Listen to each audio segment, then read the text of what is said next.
Nice to have you. There's a big announcement. We have a lot of big announcements. They're sort of all big announcements, actually.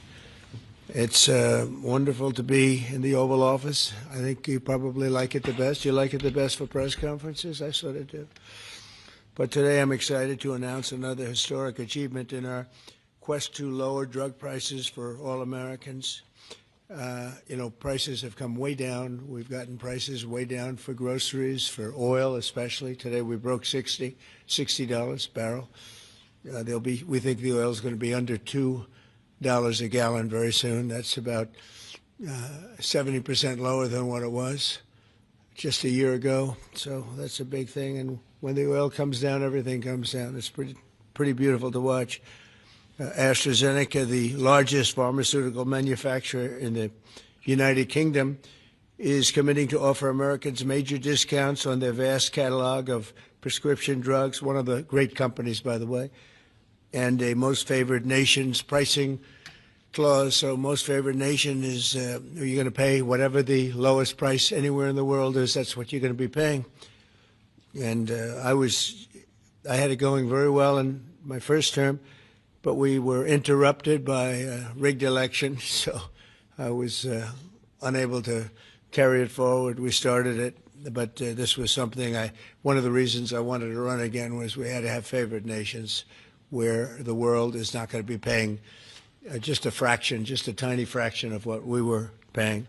I want to thank CEO Pascal Soriot, a very highly respected, one of the most respected men in business and certainly in the industry, for joining us today, as well as Secretary Howard Lutnick, Secretary Robert F. Kennedy Jr., CMS Administrator Mehmet Oz, FDA Commissioner Marty McCary, and Virginia Governor, a man who's done an incredible job, and good luck with the upcoming election. I know you're working very hard. I watch you. You're right there. He's out there working. He wants to see that young woman win, and the Attorney General, who I endorsed, et cetera, et cetera. Glenn Youngkin.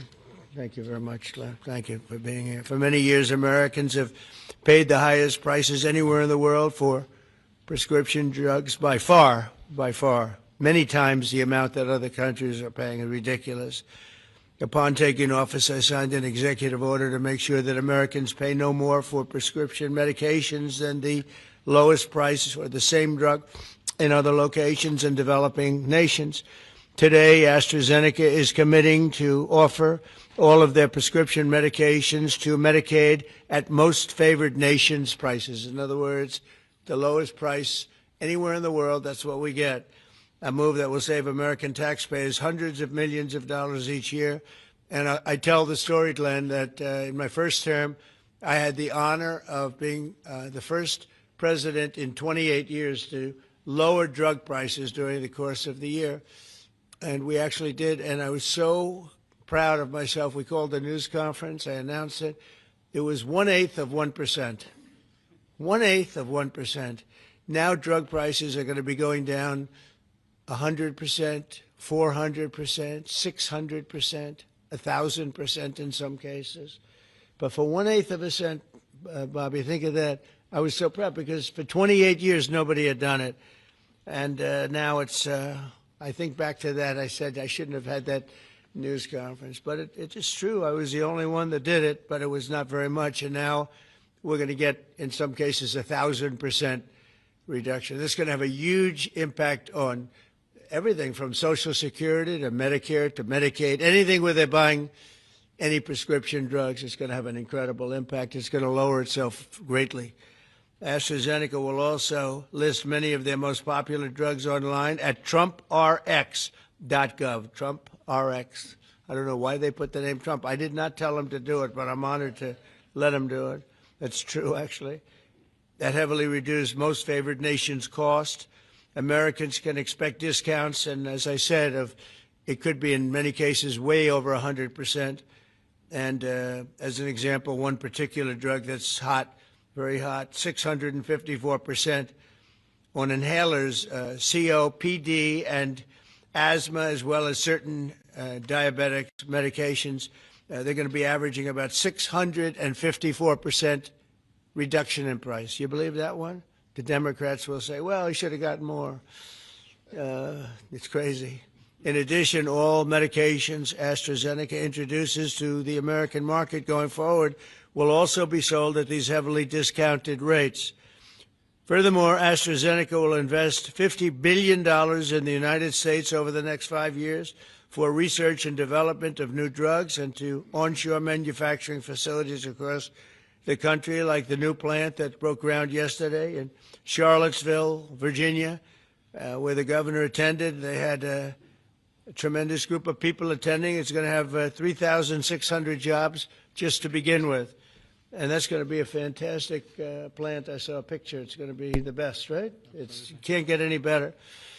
This is a tremendous victory for Virginia and for American patients and for everything, for the country. It's an amazing company to have coming over to the United States in such a big way. That's going to be a big part of the company. Presidents have promised for years to lower the cost of health care.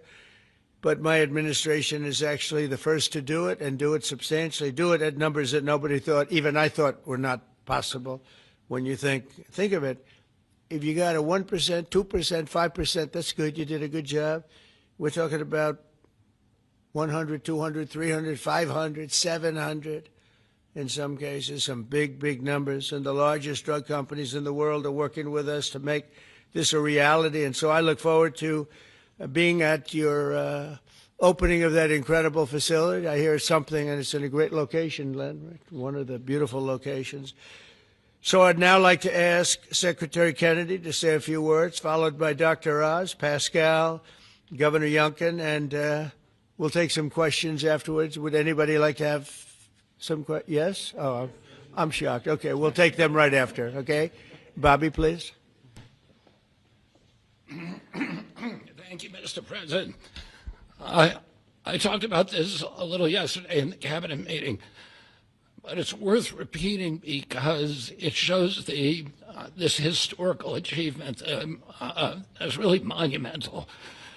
When I was in my confirmation process, virtually every Democratic senator showed me their preoccupation with making sure that we completed, that I was going to continue to get a commitment from me to continue the IRA drug price negotiations. That the IRA required the Democrats, while President Biden was in the first year of the IRA, to negotiate 10 drug prices down. And then I was supposed to, my first year, negotiate 15 and 15 every year thereafter, and that was their plan. The Democrats claimed that they had a 22% reduction, and that was a great success. When we actually looked at that, when I came into the agency, we realized we were actually paying more for 8 of the 10 drugs. The 22% reduction was off of list price, and Medicare ended up paying more for 8 of the drugs, equal for the 9th, and about a 2% discount on the 10th drug. So that was the plan, and that's what they did. We are continuing the IRA negotiations, but thanks to the president's leadership, we have achieved something extraordinary here, which is a dream that he's had for 20 years because he's the common sense president. He saw something 20 years ago. He learned that we were paying 3, 4, 5, sometimes 10 times for the same drug as they were paying in European countries. Some of these drugs were manufactured in facilities in New Jersey and then sold for 1/10 the price in Great Britain, in London or Paris, that Americans were being charged for them a year. He saw that this was unfair. Every Democratic president, every Republican president has said that this was the gold standard. This is what we needed to do.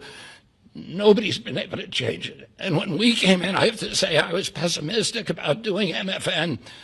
Dr. Oz was pessimistic. Our staff, John Brook and Chris Klump and the other people we brought in were all pessimistic. The president saw something that we didn't see, which is we had leverage. And that came through Howard and the tariffs, and we had extraordinary leverage to craft these deals. So last week we had Pfizer in, which is one of the biggest American pharmaceutical companies. Today we have AstraZeneca in with Pascal Sorios, which is one of the biggest European pharmaceutical companies. And the president asked us to do three things. One, to get MFN prices. Two, to not bankrupt these companies. He understood that America has to be the center for innovation. The drug industry needs to innovate, that it's critical for its bottom line, it's critical for the health of the American people. And he asked us also to make sure that those companies would keep their promise to reshore this industry. For national security purposes, for our economy, it's critical. These companies are making these drugs in the United States. We were able to achieve all those things, and partially with the visionary help of Pascal, where is he? Of Pascal Zorias, who understood that innovation and the business doesn't work if everybody is not pulling the oars, if everybody doesn't have the skin in the game. And the whole world was riding on our shoulders and riding on our dime. 70% of pharmaceutical revenues comes from this country. We only have 4.2% of the world's population, and we were paying for 80 or 90% of the innovation here. And the rest of the world was a free rider.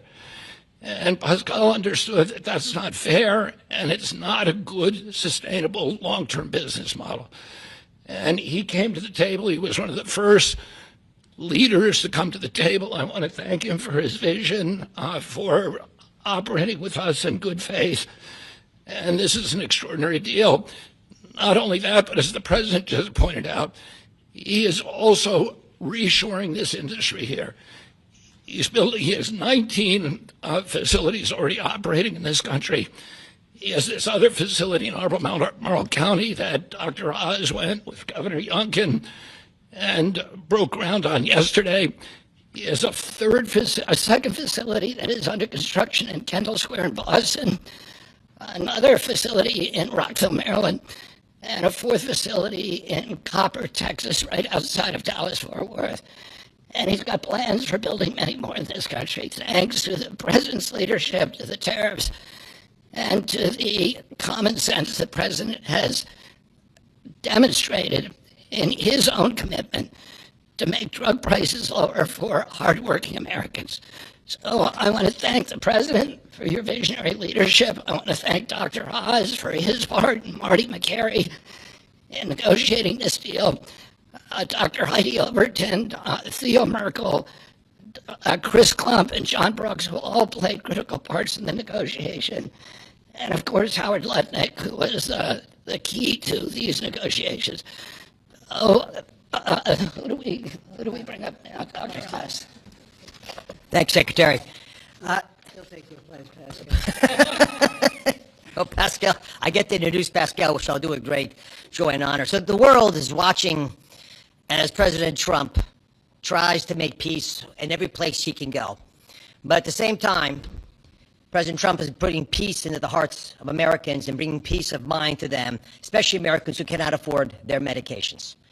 And just to put a number on this, as he releases us from the bondage of paying 3 times more for the exact same product made in the same factory, in the same pill box, in the same instruction manual overseas, rather in this country than we pay overseas, it creates an opportunity for us because, Mr. President, you're turning the art of the deal into the art of the heel.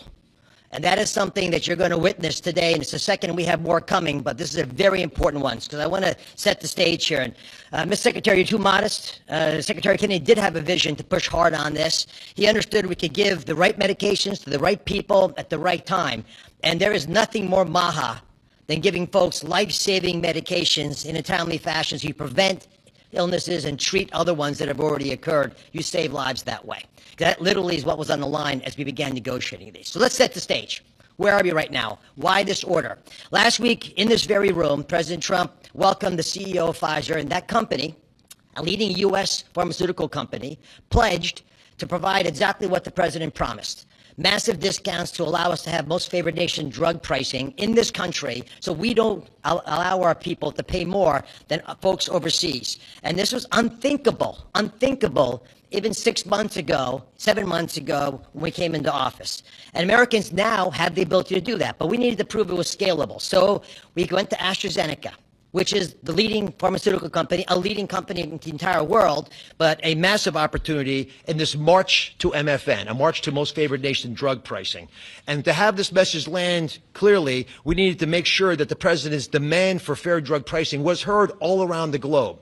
And I actually think the single most powerful tool we had was the president, because people take him seriously. And some of the things that they were hearing overseas were alarming them enough that they began to realize the jig was up. So let's talk about the deal specifically. What are John Brooks, if you give me my Vanna White, please. John back there is Theo, Vince, Heidi were parts of the team.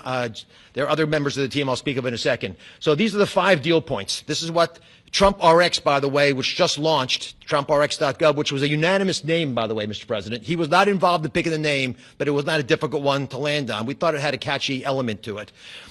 All primary care medications sold by AstraZeneca are going to be available on Trump RX, which means no more gaming, no more middlemen. Starting early next year, when you go to the website, you'll be able to see a marketplace. We're not selling the drugs. We're just making information available to everyone so you go to the right place to buy the right medication. Second, drugs for lung diseases are discounted massively, and that's over here on this line. The president highlighted 650%. They're significant discounts, and these are medications. We just picked the ones for lung disease and one for metabolic syndrome, diabetes, but there are others that are included.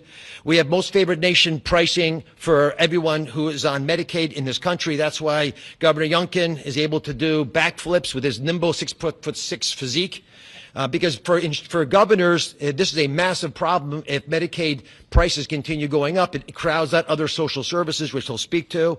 We also have MFN for all new prescription drugs. Mr. President, by the time this term is done, 95% of all drugs sold in America, branded drugs and generic, will be available at most favored nation drug pricing. Americans are going to benefit if the prices drop abroad. So Secretary Lutnick is going to make sure that if we get better prices for these companies from our partner countries overseas, the American people see those benefits, and there's going to be onshoring of manufacturing. And as has been mentioned, I stood with Governor Youngkin and Pascal Soriot as we broke ground yesterday in Charlottesville, Virginia, a massive $4 billion facility. That's the hard hat, Mr. President. I know you like construction, so that was all I could bring back. But there was a lot of remarkable energy. And here's what that event really does. It sends a signal.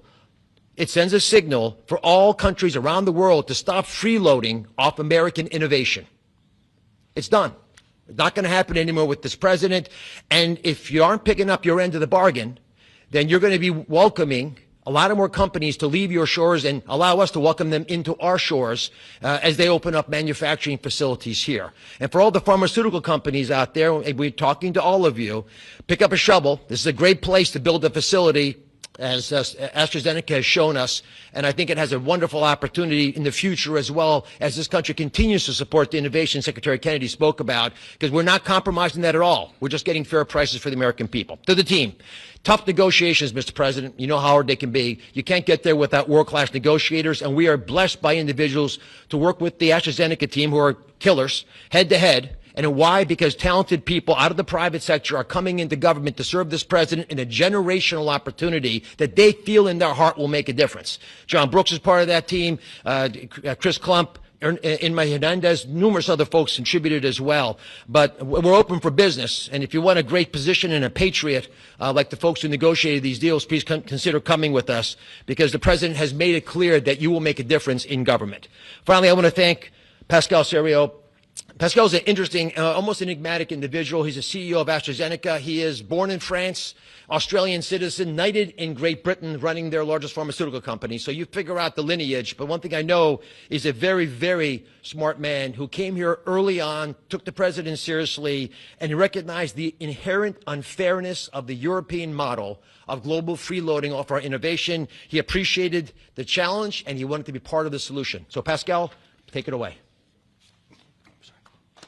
Thank you so much. So, President Trump, it is really a pleasure to see you again, since I had a chance to meet you last time you visited the UK for your state visit. I know the King actually kept you late during the night, during your visit, late up at night. And I must thank you, actually, for returning the favor. I can tell you, you've kept me up at night and my team as well. But it has been really worth it. It's been worth it because today I'm really excited to announce AstraZeneca's commitment to your vision for a healthy America. Great leadership is about having an ambitious vision that can energize people, and you appoint a very talented team that can deliver on this. Your vision is exactly that. It is about lowering the price of medicines for American patients while ensuring that America remains a global powerhouse of innovation in biopharmaceuticals. And that's not easy to do. We need to keep inventing the technologies and the products that will cure disease. But you actually gave us a key, equalization. That's an important word. Yeah. You've assembled a remarkable team, actually, that together with us found a way to deliver on your vision. I would like to thank you, Mr. President, for your collaborative and your trusting approach throughout the discussion that led to this agreement. In addition, I would like to thank Secretary Lutnick, I'd like to thank Secretary Kennedy, Dr. Oz, and the CMS team, in particular John Brooks, who is here today, but also Chris Klump, for their very straightforward approach and their collaborative work that, together with my great team at AstraZeneca, enabled us to deliver this agreement today. It is an agreement that allows a number of wins. First of all, a great win for American patients. This agreement will deliver improved access to our medicines at a lower cost. We've addressed the 4 points that you raised in your letter, ensuring Americans do not pay more than patients in other wealthy countries. So it's a big win for patients and the healthcare system as a whole. But it's also a big win for the economy and for taxpayers, because it supports rebalancing the cost of innovation across wealthy nations. For too long, America has shouldered a disproportionate portion of the world's R&D cost for breakthrough medicines development. That imbalance is not sustainable. It had to change. And equalization levels the playing field, with wealthy nations contributing their fair share to the cost and the risk associated with biopharmaceuticals R&D. And I would say it's also a big win for state budgets because these Medicaid price reductions will have an immediate impact on Medicaid budgets and provide substantial relief to state budgets. Finally, your vision also secures America's strong position in life sciences and the onshoring of critical innovations and manufacturing. As a company, we will invest $50 billion in manufacturing and in R&D. We already have a large presence in the United States. We have 19 sites, and we employ 25,000 people around the country. They're all developing the new generation of medicines. But we'll continue to increase our presence in this country. We're expanding our manufacturing footprint in Texas. We're building our second large R&D center in Kendall Square in Boston. We are building a cell therapy manufacturing plant in Rockville, Maryland, and there's more to come. So a lot of investment over the next few years. I want to say that I appreciate very much Secretary Lutnick granting us a 3-year tariff exemption to localize the remainder of our products. Most of our products are locally manufactured, but we need to transfer the remaining part to this country. And also for your great support to convince also other wealthy countries to share the cost of pharmaceutical innovation. It is an important part of this agreement, rebalancing and the cost around the country, around the world.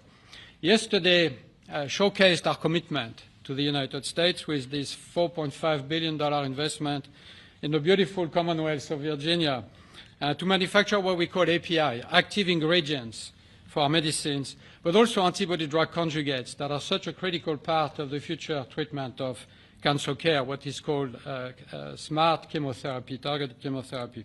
I want to thank Dr. Oz for joining us for the groundbreaking ceremony near Charlottesville, together with Governor Youngkin. And I actually love your AstraZeneca hat. I know you wanted to bring a shovel, but didn't make it to this beautiful room. I have to say it has been a great pleasure to work with Governor Youngkin and his team, in particular Secretary Segura, on this investment. Like you, President Trump, they are deal makers that move at the speed of business. And it's very important for us company to be able to work with people who understand who we are and move very fast. Our new facility will be a great example of Virginia supporting domestic production of medicines for America enhancing national security in pharmaceutical supply, but also create thousands of highly skilled jobs. Governor Youngkin gave me a beautiful Virginia flag that we will proudly fly alongside the American flag in front of our new facility. So AstraZeneca's commitment to the United States is very strong, and this agreement ensures we'll make an even bigger difference for American patients. So, Mr. President, thank you again for welcoming me in this beautiful office and for making this moment possible. Thank you so much. Pascal. Thank you very much. Over to you, Glenn. Well, first of all, I just want to thank everyone for celebrating this landmark moment. This landmark moment is not just a moment to announce a new way to buy less expensive life-saving medicine, but it is a step function change in the way that Virginians and Americans can access medicines. And it is a step function change because historically there was an opaque pricing mechanism that had so many people standing between the manufacturers and the patients that no one knew really what it cost. Well, now we can go direct to consumers. And that's what Trump RX is all about, going direct to consumers, where a consumer can come and find that particular medication that they need and go direct to the company and get the best possible price. Second of all, the most favored nation clause is a groundbreaking moment. It's a groundbreaking moment because, as you've heard, that American customers have been paying 3, 4, 5 times what international customers have been paying. That is just not fair. And Mr. President, I want to thank you for simply recognizing that America must come first. And Americans deserve the best pricing, not the worst. It changes everything for a state. In Virginia, we have $1.5 billion a year of pharmaceutical expenditure under our Medicaid plan. $1.5 billion a year. We save 10%, 20%, 30%. All of a sudden, 150, 300 million, 450 million in savings can be realized by a state. Now, I firmly believe that's the people's money, and it should go back in tax relief. But think about the change that that enables for a state as they manage their health care expenditures. Finally, Mr. President, you have driven a reshoring of critical supply chains that no one thought could happen. The industries that everyone thought were lost are now coming home, and with pharmaceutical manufacturing and active pharmaceutical ingredients particularly coming back to America, it changes everything. It's an economic moment for us. Yes, $4.5 billion into the Virginia economy, and that will in fact translate into $3 or $4 of extra economic impact for every dollar that is spent. 3,600 great paying jobs. But it's even more than that. This is a national security moment. And what you've just heard is one of the leading pharmaceutical companies in the world is choosing America, and yes, Virginia, to invest nearly $5 billion to build the most critical manufacturing for the future of America's health. That's not just a single example. It's happening all over. And in fact, in Virginia, Mr. President, we've been blessed with nearly $10 billion of commitments to build new pharmaceutical manufacturing in the great Commonwealth of Virginia. And therefore, I believe this is a moment to celebrate investment, but more importantly, to celebrate breakthroughs for American citizens to get access to life-saving medicines at cost that they deserve because they're all made here. Mr. President, you and your cabinet have been amazing. As a governor, I have found that the cooperation with every one of your cabinet members, and sir, yes, you, has been beyond compare that I could ever imagine.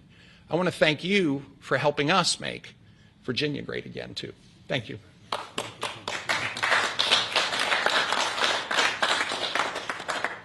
So we have, at this moment, I think we just cracked $18 trillion in commitments and investments in our country. As an example, the last administration was far less than $1 trillion for 4 years.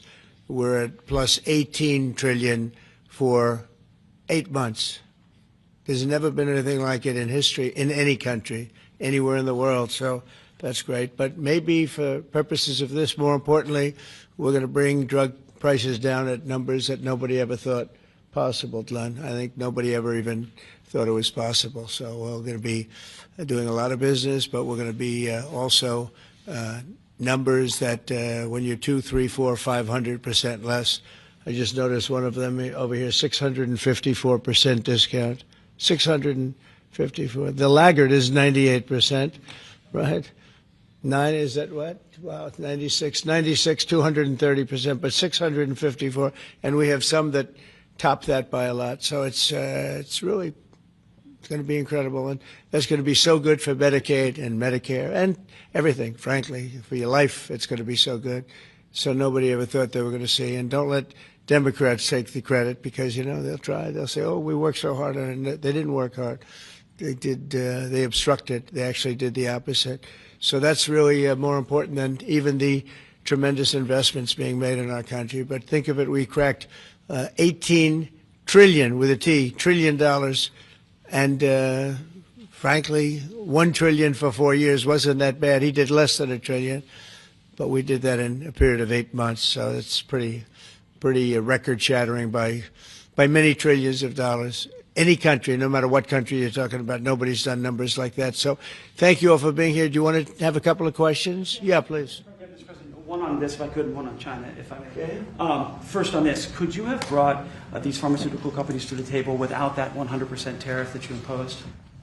No, it's not 100%. You're talking about China might be 100%. No, I'm talking about the 100% you imposed on pharmaceuticals for that sector. I would never have been able to bring them. Now, I'm not sure that Pascal would like to say, but behind the scenes he did say tariffs were a big reason he came here, and also the fact he loved Virginia. He liked this guy. He liked me. I think the November 5th election was a very important date. We had a good election, and that was important. But yeah, he's here. A lot of. I can speak for almost everybody that's here. Most of them are here because of tariffs, because you have to understand he has no tariffs. If you build in this country, there are no tariffs. So. I want to ask you about China, if I could. Just want to confirm: have you canceled your meeting with President Xi? And no, I haven't canceled, but I don't know that we're going to have it. But I'm going to be there regardless, so I would assume we might have it. But they hit the world with something that really is not anything that people are going to do, and it was shocking. I can tell you, Howard and I and Todd, we all Scott, we were all speaking about it before, and we said, where did that come from? It was just, that was out of the blue, right? Out of the blue, they came up with this whole import-export concept, and nobody knew anything about it. So. If they roll back their export controls, the new announcement, would you roll back? Look, we're going to have to see what happens. That's why I made it November 1st. We'll see what happens, yeah. Mr. President, Go ahead, please. What else besides software could be on the table in terms of export controls? A lot more. I mean, you have software, but you have a lot more. We have airplanes. We have airplane parts. You remember that from last time. And we were just surprised at China. I have a very good relationship with President Xi, and they did that. This is not something that I, instigated. This was just a response to something that they did. And they didn't really aim it at us. They aimed it at the whole world. The whole world is subject to it. So I thought it was very, very bad. But we have many things, including a big thing is airplane. They have a lot of Boeing planes, and they need parts and lots of things like that. Steve? Israeli Prime Minister Benjamin Netanyahu to accept the Gaza deal, and what will be your message to the Knesset when you speak to them? Well, he wanted it. It's been a long time. He's been fighting a long time. He's been fighting hard. He wanted it. It's a great deal for Israel, but it's a great deal for everybody, for Arabs, for Muslims, for everybody, for the world. And as you know, on Monday the hostages come back. They're getting them now. I mean, they're getting them now. They're in some pretty rough places under earth. They're in some pretty rough places where only a few people know where they are, in some cases. So they're getting them, and they're also getting the bodies, approximately 28 bodies. And some of those bodies are being unearthed right now as we speak. I mean, they're working on it right now as we speak. It's a tragedy. It's a tragedy. No, he was very happy with it. And I can tell you that I saw Israel dancing in the streets, but they were dancing in Qatar and Saudi Arabia and UAE and many, many countries. I saw Egypt, they were dancing. I'll be going to Israel. I'll be speaking at the Knesset, I think, early on. And then I'm also going to Egypt. They were terrific. But all of the countries were great. Indonesia was great. Jordan was great. They were all great. Everybody wants this deal to happen. What happens in Gaza the day after the hostage release? Day after what? The day after the hostage release, what happens there then? Well, hopefully you're going to have great success I call it everlasting success. I think you will too. I think you're going to have tremendous success, and Gaza is going to be rebuilt. And you have some very wealthy countries, as you know, over there, and it would take a small fraction of their wealth to do that. But and I think they want to do it. And we're also setting up, as you know, a board of peace. It's called the Board of Peace. I don't know if that's the final name, but the word peace is definitely in there. They have asked me if I chair it. We'll make sure things go well. And how confident are you that the ceasefire will hold? I think it'll hold, yeah. I think it'll hold. They're all tired of the fighting. Don't forget, you had October 7th, which was a horrible day, 1,200 people killed. But Hamas has lost 58,000 people. That's big retribution. That's big retribution. People understand that. So, no, I think they're all tired of fighting. And this really gives the whole Middle East, this is beyond Gaza. Gaza is very important, but this is beyond Gaza. This is peace in the Middle East, and it is a beautiful thing. You know, it's a term that you and I have been hearing since we were very young, right? And now we have a chance of really having that. And as you know, most of the countries have passed all these resolutions. Every country is there. Iran came in. I was very happy to see that. I was very honored that Iran came in. They said they support it. Russia came in. President Putin, he supports it fully, very fully. So I was happy to see even countries that weren't necessarily involved in the process, they all support it. I don't know of anybody that doesn't. And I've never seen happier people than many of these places, not just Israel. Many of these places, they're all dancing in the streets. I've never seen anything like it. Yeah, go ahead, please, in the back. Thank you.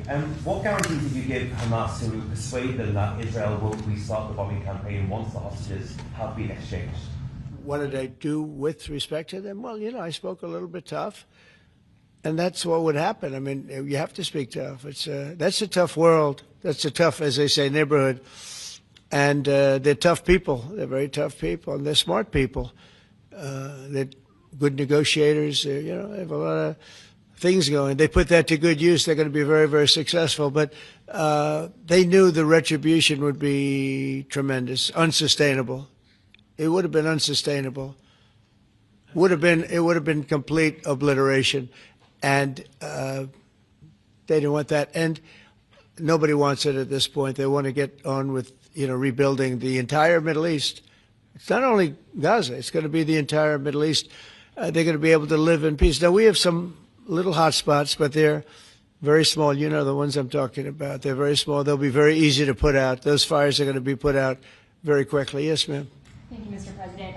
Talking about the Middle East still, going to the phases that come after this first phase, is there consensus on the additional points in your plan, or are the details still being fine-tuned? I think there is consensus on most of it, and some of the details, like anything else, will be worked out, because you'll find out that when you're sitting in a beautiful room in Egypt, it's easy to work something out, but then sometimes it doesn't work from a practical standpoint. So certain little things, but for the most part, there's consensus, yes. Do you intend to hash that out when you're in Egypt? I might, yeah. I mean, I'll be there because I'll be going to, I'll go to Cairo. I think that's where we're going, as opposed to the place of the signing. And we have a lot of leaders from all over the world coming too. I know they've been invited. And then I'm coming back, I believe it's Tuesday night, for Charlie Kirk, a friend of mine, a friend of all of ours, a friend of a lot of the people right here.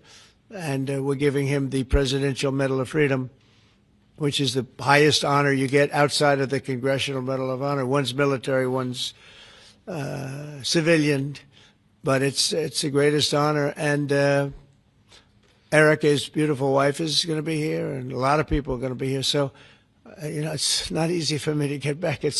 it's a very quick trip, but I'll be making 2 major stops, and then I'll be on the plane trying to get back in time for Charlie. They're going to have a great celebration at the White House in the East Room of the White House. Mr. President? Russell Vogt said the reductions in force have begun related to this shutdown. How many layoffs have you authorized for this first round, and from which agencies? And it'll be Democrat-oriented because we figure, they started this thing, so they should be Democrat-oriented. It'll be a lot, and we'll announce the numbers over the next couple of days, but it'll be a lot of people, all because of the Democrats. I mean, they want to give $1.5 trillion to people that came into the country illegally. More important than that, because we all have a big heart. We want people to be taken care of, but we have 0 people coming in. You know that, Glenn, right? That's a pretty impressive number, even for a successful governor.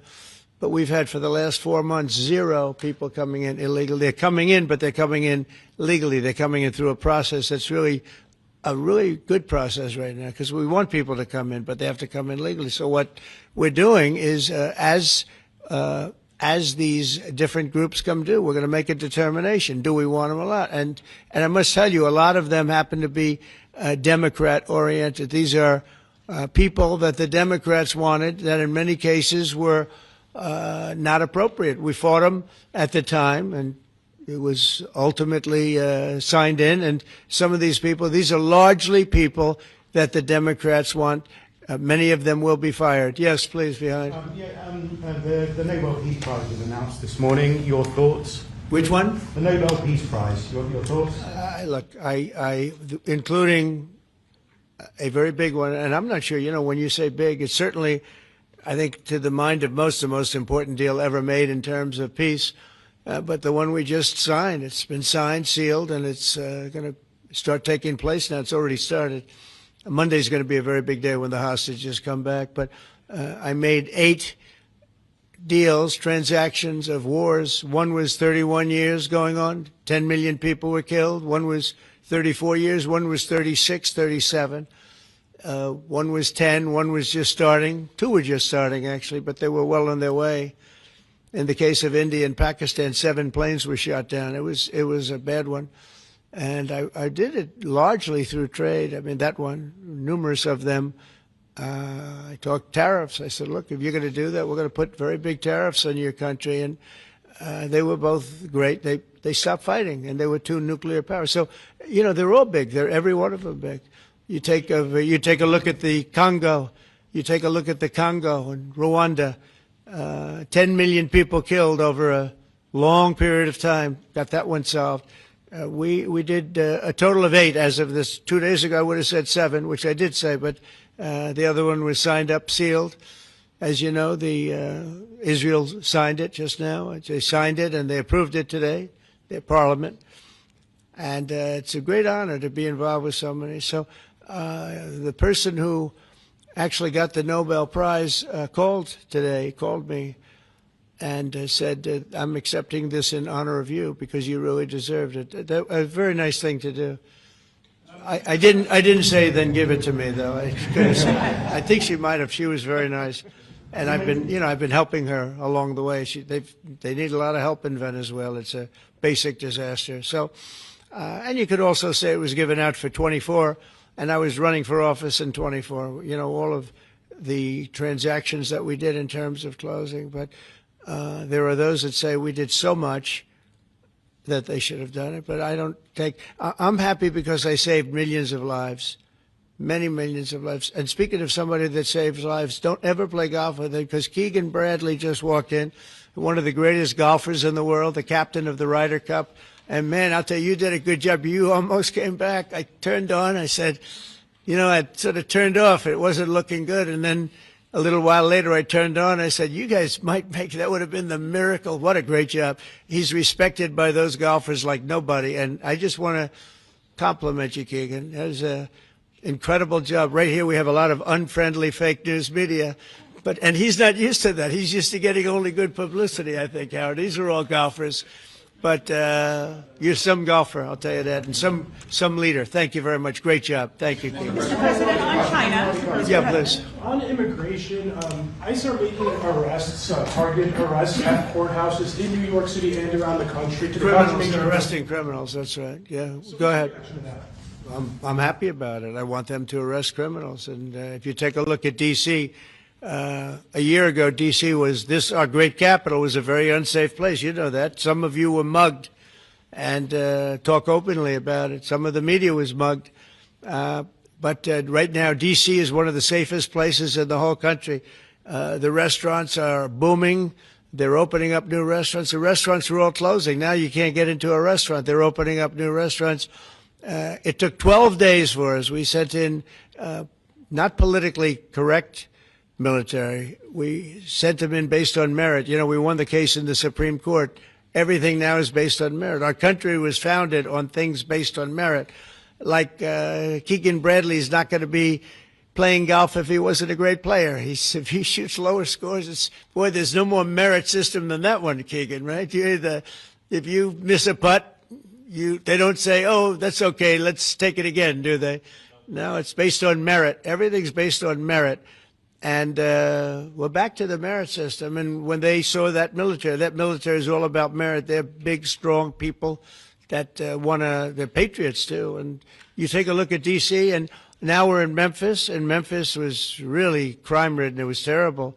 A lot of people being killed. And they say in 12 days they can't even believe how much better it is. And it'll take probably a month over there, and we're heading to Chicago because we want to save Chicago.